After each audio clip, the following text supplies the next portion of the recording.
নমস্কাৰ। পাঠ কৰিবলৈ লোৱা কবিতাটিৰ শিৰোনাম মায়াবিনী।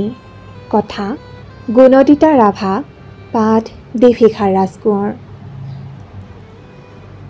হে অসমৰ সুৰৰ দেৱতা, কিয় গলা তুমি সাগৰৰ তলিত অসমবাসীক এৰি থৈ?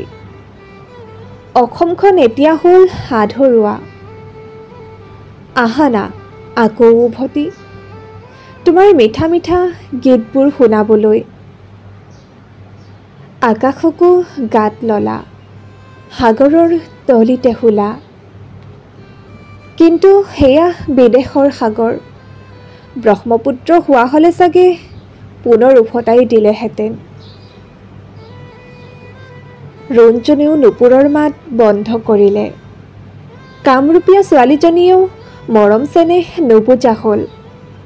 মাজুলীৰ ছোৱালীজনীও ভাগি পৰিল, মাথো ৰ'ল তোমাৰ স্মৃতি মায়াবিনী।